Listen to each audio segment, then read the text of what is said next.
चांदनी, ले भवानी का नाम और ठाके फेंक दे इसने। ये आवाज सुनते ही चांदनी में गजब का जोश आ जाता है और वो ऊपर वाली लड़की को धोबी पछाड़ का दाव लगाकर पटक देती है। और फिर वाह भाई मारी शेरनी, मान गई छोरी।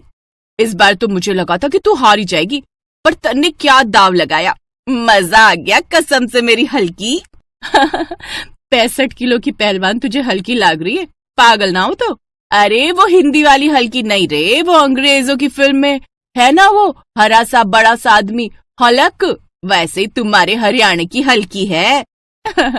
बबीता तू और तेरी बातें, चल अब घर चले। ओ ना ना ना ना ना, अभी तो मैं तन्ने लस्सी पिलाऊंगी, वो भी फुल वाला बड़ा ग्लास। बड़ा प्यार आ रहा है मेरे ते। प्यार व्यार कोई ना, मैंने तो लड़कियां ते शर्त लगाई थी कि जीतेगी तो चांदनी, पता है पूरे 200 रुपए जीती हूँ मैं। राम राम, कुछ तो शर्म कर ले छोरी, कुश्ती मेरी साधना है, पूजा है, और तू यूं इस तरह जुआ बना रही है। अरे तो तू कर अपनी साधना, किसने रोका है तन्ने, पर मन ने कुछ पीसे कमाण लेन दे, अब फिर मैं तो लस्सी पिला रही हूँ ना तन्ने। ये है चांदनी, और जैसा इसका भारी शरीर वैसा ही इसका गुस्सा। चांदनी हरियाणा के हिसार की रहने वाली थी और वही कॉलेज में रहकर पढ़ाई कर रही थी। उसका एक ही शौक था और वो थी कुश्ती। ध्यान से खेलिए चांदनी, सुना है बड़ी खतरनाक पहलवान है, ये तेरा फाइनल मुकाबला है, अगर इसे हरा दिया ना तो तू बन जाएगी इंटर कॉलेज रेसलिंग चैंपियन। तू चिंता ना कर, अब देखिए मैं कैसे इसे पटकनी देती हूँ। आज मुझे 2 काम निपटाने, एक तो यही हो गई, दूसरा किसे निपटाना है, शाम को लड़के वाले आ रहे देखने, पहले इसे पटक दूं फिर उन्हें भी देख लूंगी। मुकाबला कड़ा था, पर चांदनी ने 3 बार की चैंपियन को कुछ ही मिनटों में उठाकर पटक दिया। फिर शाम को वो ट्रॉफी लेकर खुशी खुशी घर पहुंची। चांदनी ने घर में पड़े पुराने सोफे पर नजर डाली, जहाँ एक जवान लड़का बैठा था और उसके बगल में उसके माता पिता, जिन्हें देखकर चांदनी ने कहा, नमस्ते जी।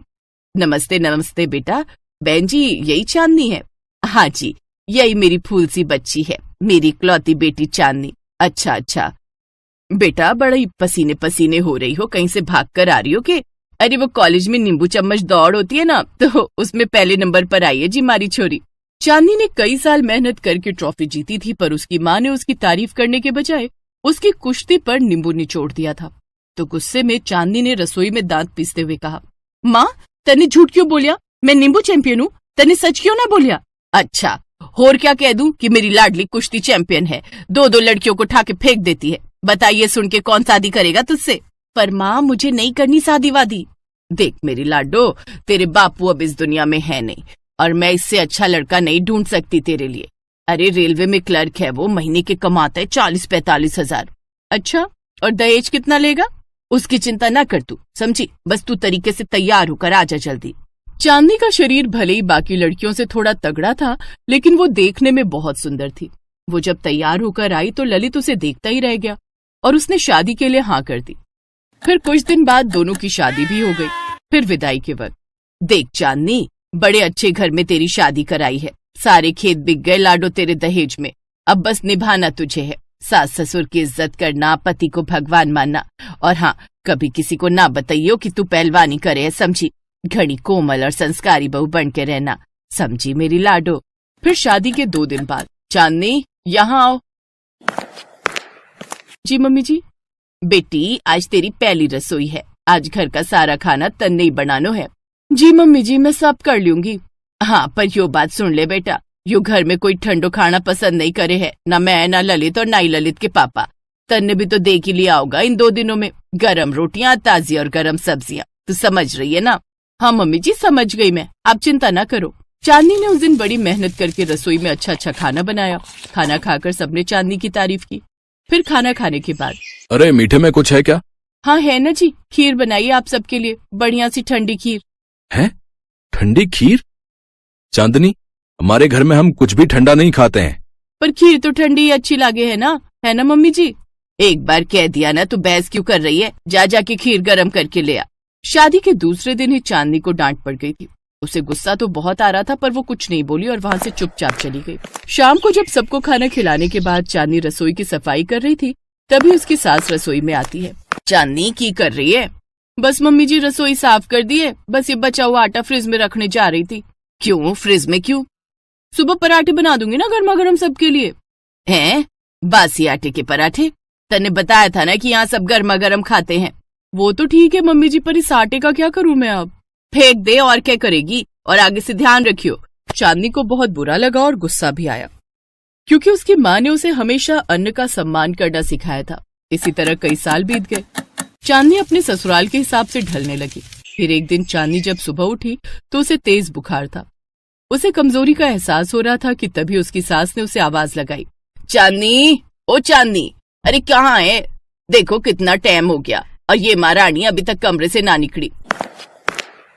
सॉरी मम्मी जी, वो थोड़ा बुखार है तो बस इसीलिए लेट हो गई। एक तो आजकल की बहुओं के नखरे ना पूरे होते। अरे हम अपने जमाने में मरने की नौबत भी होते थे ना तो गर्मा गर्म रसोई चालू रहती थी हमारी। जी मैं बस अभी बनाती हूँ नाश्ता। रहने दो माँ, मैं बाहर से ही कुछ खा लूंगा, मैं लेट हो रहा हूँ। ललित गुस्से में चांदनी को घूर कर वहां से चला गया। लता भी उसे खरी खोटी सुनाकर चली गई।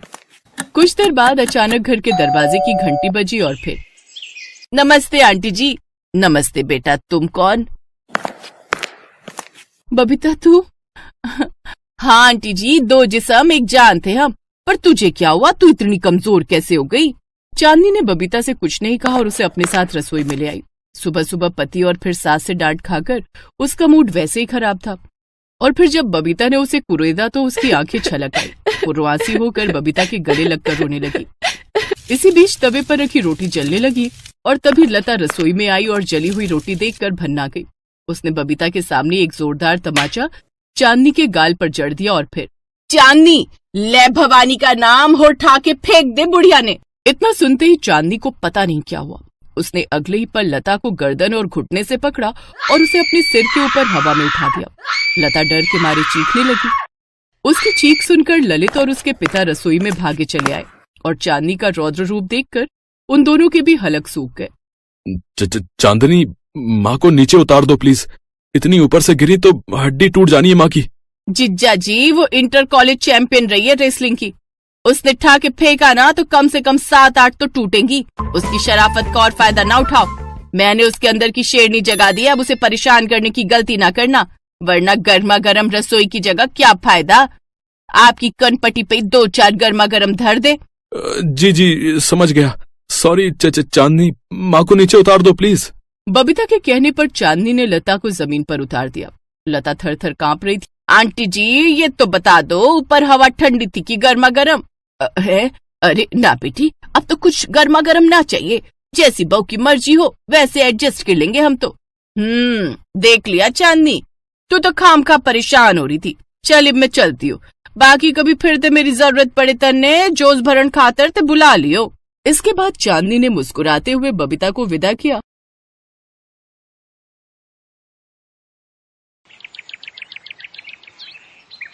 दीपा ने सबके लिए हलवा बनाया और पूरी कढ़ाई उठाकर ड्राइंग रूम में ले आई। उसके सास ससुर को थोड़ा अजीब तो लगा, पर उस समय उन्होंने सोचा कि शायद नई नई बहू है तो घबराहट में उसने ऐसा किया होगा। अरे दीपा भाभी, आप तो हलवे की पूरी कढ़ाई उठाकर ले आए। कोई बात नहीं मेघा, चलो तुम भी हलवा परोसने में भाभी की मदद करो।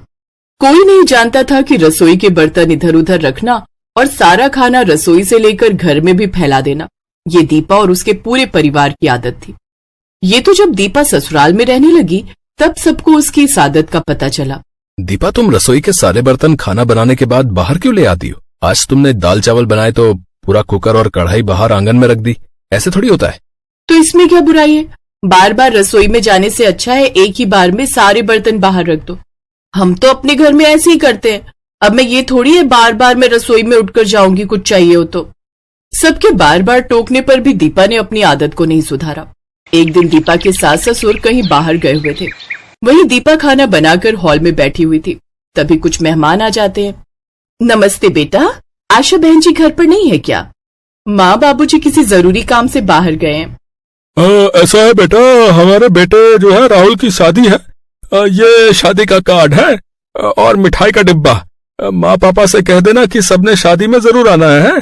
तभी आनंद भी कमरे से बाहर आ जाता है। नमस्ते अंकल जी, नमस्ते आंटी जी, आइए बैठिए ना। दीपा, अंकल आंटी के लिए कुछ चाय नाश्ता? नहीं नहीं बेटा, मुझे लगता है आप खाने के लिए बैठे हो, फिर कभी आएंगे। अच्छा, शादी में सबने पहुंचना है, मम्मी पापा को बोल देना। कार्ड देने आए पति पत्नी अजीब सा मुंह बनाकर वहां से चले गए। दीपा की सास अगले दिन पड़ोस वाली के साथ बातें कर रही थी। क्या बात है आशा बहन, सुना है तुमने तो पूरे घर को रसोई बना दिया है। कल मिस्टर शर्मा और उनकी पत्नी तुम्हारे घर कार्ड देने आए थे ना? हाँ आए तो थे, क्या हुआ? वही बता रहे थे कि तुम्हारे घर जब कार्ड देने गए तो उनसे खड़ा भी नहीं हुआ गया। तुम्हारी बहू ने पूरे ड्राइंग रूम को रसोई बनाकर रखा हुआ था। जिधर देखो उधर खाने के बर्तन फैले हुए थे।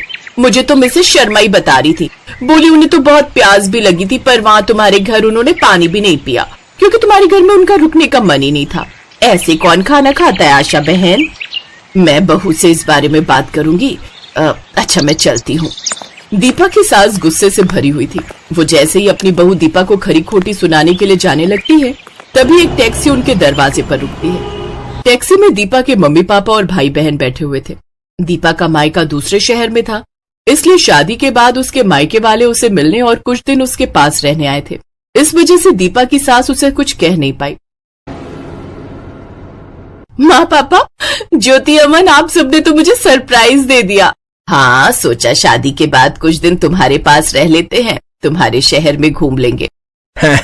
अभी कुछ दिन काम तो था नहीं, इसलिए घर पर खाली ही बैठे थे, तभी तुमसे मिलने आ गए। बहुत अच्छा किया। दीदी बहुत जोरों की भूख लगी है, कुछ बढ़िया खाने को मिल जाए तो मजा आ जाए। दीपा दीदी, मैं तो आपके हाथों के गरम गरम छोले भटूरे खाने के लिए तरस गई। मम्मी तो बनाती ही नहीं है। कोई बात नहीं, मैं अभी थोड़ी देर में सब कुछ बढ़िया तैयार कर दूंगी, तब तक आप लोग फ्रेश हो जाओ। आशा देवी ने सोचा भी नहीं था कि कुछ देर बाद उसके घर का नजारा क्या होने वाला है। अरे दीपा, मुझे प्याज टमाटर यहीं दे दे, मैं काट देती हूँ। हाँ माँ, मैं लाती हूँ। दीदी, मैं सलाद का सामान लेकर आती हूँ, आप मुझे बता दो कहाँ रखा है। वही फ्रिज में सब कुछ है, निकाल कर यहीं बाहर ले आओ। तीनों मिलकर बैठकर काम भी कर लेंगे और गप्पे भी मार लेंगे। ड्राइंग रूम की हालत देखने वाली थी। एक तरफ मेज पर आलू प्याज के छिलके बिखरे हुए थे और बाकी सब सब्जियां फैलाकर बैठी हुई थी। पूरे ड्राइंग रूम का नजारा देखने वाला था। भाभी, ये सब क्या है? पूरे ड्राइंग रूम को तो आपने रसोई बना दिया, सब कुछ गंदा हो गया है। अभी तो काम वाली सफाई करके गई थी और देखो ना, जगह जगह से पंखे से आटा उड़कर इधर उधर फैल रहा है। कोई नहीं, मैं अभी साफ कर दूंगी, बस हो ही गया। ज्योति गुस्से में अपनी मम्मी के कमरे में जाती है और सारी बात कह देती है। माँ, घर का क्या हाल हो गया? आपको भी पता है ये घर कम रसोई ज्यादा लगता है। जहाँ देखो वहाँ सब्जियां, बर्तन, आटा, दाल, चावल इधर उधर बिखरा ही रहता है। भैया भी भाभी को कुछ नहीं कहते। जब से वो इस घर में आई, घर में बिल्कुल साफ सफाई नहीं रहती। ऊपर से उनके मायके वाले और यहाँ आकर बस गए। मैं भी इसी बात से तंग हूँ। ये तेरे पापा बैठे हुए हैं ना, ये कुछ नहीं बोलते, बस मुंह सिलकर बैठे रहते हैं। अरे तुम तो मेरे पीछे ही पड़ी रहती हो आशा। मैं क्या बहू के घर वालों को ये जाकर कह दूं कि वो यहाँ से चले जाएं? है, तुम भी कैसी बातें करती हो। थोड़े दिन की बात है, संभाल लो। जब वो चले जाएंगे तब हम बहू से बात करेंगे। एक दिन दीपा रसोई में खिचड़ी बना रही थी। उसने खिचड़ी बनाई और गरम गरम कुकर लाकर ड्राइंग रूम में रख दिया और अंदर बर्तन लेने के लिए चली गई। तभी दीपा की सास अलमारी से कुछ सामान निकालने आई। उस समय ड्राइंग रूम में कोई नहीं था, बस दीपा की सास आशा ही थी। अचानक कुकर फट गया। आशा को अस्पताल लेकर जाते हैं। घबराने की कोई बात नहीं है, मैंने आशा जी के हाथ पर दवाई लगा दी है, कुछ दिनों में आराम आ जाएगा। ये सब दीपा भाभी और इनके मायके वालों के कारण हुआ है। अगर इनमें जरा सी भी समझ होती तो ये इस तरह से लापरवाही ना करती। आज अगर माँ को कुछ हो जाता ना, तो बस मैं तो इनसे बिल्कुल रिश्ता तोड़ देती। सबका मूड खराब था क्योंकि जो भी हुआ था बहुत गलत हुआ था। दीपा और उसके मायके वाले भी थोड़े घबराए हुए थे। उन्हें डर था कि कहीं वो दीपा के साथ कुछ गलत ना करे। दीपा के मम्मी पापा और दीपा बहुत शर्मिंदा थे। समधन जी, जो भी हुआ बहुत गलत हुआ, पर आप हम सबकी गलतियों की सजा हमारी दीपा को मत देना। हम वादा करते हैं हम कभी भी यहाँ नहीं आएंगे। हम दीपा से दूर रहेंगे, पर आप दीपा को हमारे साथ मत भेजना। दीपा की आंखों में आंसू आ जाते हैं। दीपा फूट फूट कर रोने लगती है। दीपा बहू, मैंने तुम्हें कब कहा कि यहाँ से जाओ? मैंने तो कुछ भी नहीं कहा। गलती तो हर किसी से होती है, और फिर देखो तो मैं बिल्कुल ठीक हूँ। पर आगे से ध्यान रखना, जो चीज जहाँ के लिए बनी होती है हमें उसका इस्तेमाल वहीं करना चाहिए।